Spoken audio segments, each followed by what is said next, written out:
excited that this morning I'm having a wonderful opportunity of addressing you. I always tell people that you always have to know technology is not an end in itself. It's a means to an end. Once you know technology is a means to an end, then your procurement is different, your engagement is different. You are looking for solution.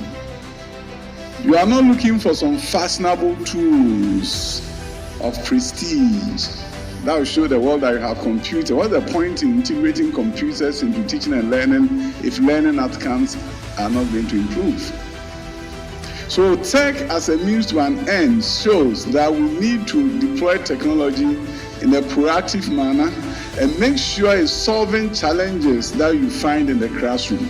If you do not break the barrier of learning poverty and get the vast majority of our children to participate in the education process, they are forever going to remain poor, and there will always be two Ghanas, Ghana for the rich and Ghana for the poor.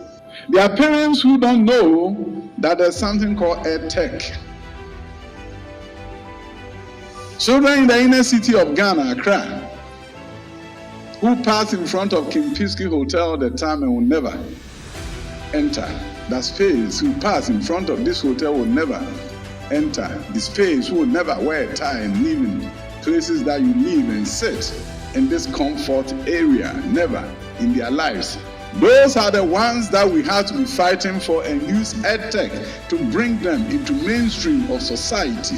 The child at St. James, at Jamestown, the child at Osu. Can we get him or her excited about education through EdTech?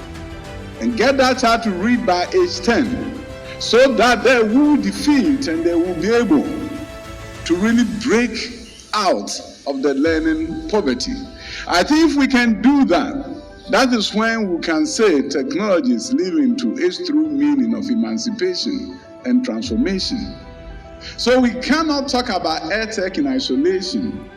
Bridging the digital divide, of course, is key, but I think it's so critical that we look at EdTech as an opportunity to bridge the learning divide, bridge the achievement divide.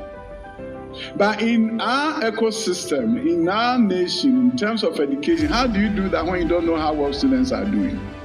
In Ghana, until recently, children begin school from KG all the way to junior high school before we do a national assessment for us to know whether they are doing well or not. After 11 years, it's too late. There were random sample assessment, sampling assessment that we used to do called EGMA. We select a few students across the country and we test them. Then it gives us an indication of where the country is going. That is not good enough. In developed nations, in other countries that have done well, they do census assessment. That means every single student is assessed. And the assessment results is given to parents, given to teachers to be able to provide intervention. So I'm excited that last year we were able to do national census assessment for all primary 2 students.